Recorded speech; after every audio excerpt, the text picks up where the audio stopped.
C'est l'heure de la revue de presse internationale avec Pierrick Laurent. Bonjour Pierrick. Bonjour Elisabeth. La presse toujours préoccupée par la crise à Chypre, l'île fait encore la une des quotidiens.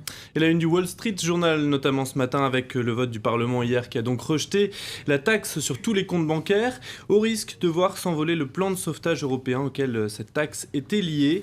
Alors de son côté, le International Herald Tribune prévient ce rejet pourrait bien être un avertissement en direction de Berlin et surtout un test. L'Allemagne va-t-elle poursuivre sur la voie de la discipline et de l'austérité, quitte à crisper un peu plus les relations au sein de la zone euro? Si la situation se dégrade, eh bien cela pourrait démontrer que l'Allemagne et les partisans d'une ligne dure sont allés trop loin en Europe. Et selon The Independent, il y en a un qui a sans doute poussé hier un soupir de soulagement quand la taxe a été rejetée. C'est paradoxalement le président chypriote. Et oui, il défendait ce plan de sauvetage, mais c'est aussi un homme riche, très riche.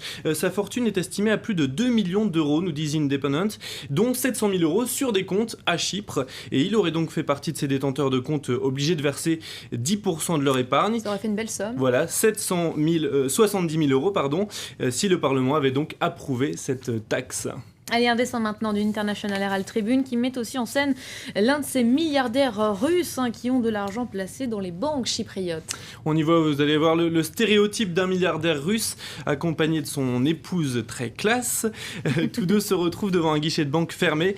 Il appelle visiblement le président russe. Vladimir, la machine à laver est cassée, dit le milliardaire.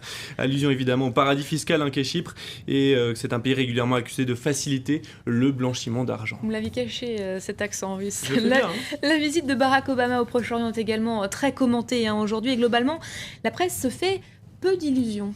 Le site slate.com voit même ce voyage comme une erreur majeure. Benjamin Netanyahou a insulté le président, il a soutenu Mitt Romney et il n'a pas fait avancer le processus de paix. La Maison-Blanche ne devrait pas récompenser une telle attitude. Cela n'a aucun sens, c'est même une perte de temps pour Barack Obama. Pas d'illusion non plus ce matin pour le quotidien Haaretz, journal israélien, pour qui le président américain vient dire au revoir au conflit israélo-palestinien, dans lequel il n'a visiblement plus envie de s'engager, puisqu'il vient sans un nouveau plan de paix. L'absence de stratégie, c'est la stratégie, nous dit Haaretz. Quand un pays veut larguer les amarres et ne pas s'impliquer, eh bien il rend une simple visite de courtoisie. Un autre dossier dont la presse parle beaucoup, le début de l'intervention américaine en Irak, c'était il y a 10 ans, jour pour jour. Et en 10 ans, qu'est-ce qui a changé? Eh bien, pas grand-chose si on en croit ce dessin du China Daily ce matin. En haut, vous allez le voir, il y a la statue de Saddam Hussein détruite et le drapeau américain planté. En bas, quasiment la même chose, avec des toiles d'araignée en plus et le drapeau américain déchiqueté.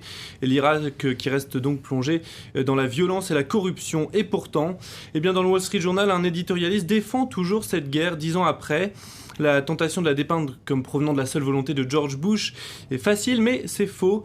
La guerre était d'ailleurs largement soutenue par les Américains à l'époque et elle a été lancée avec l'aval du Congrès et aussi après l'adoption de plusieurs résolutions à l'ONU contre le régime de Saddam Hussein. Merci beaucoup Pierrick, c'était la revue de presse internationale.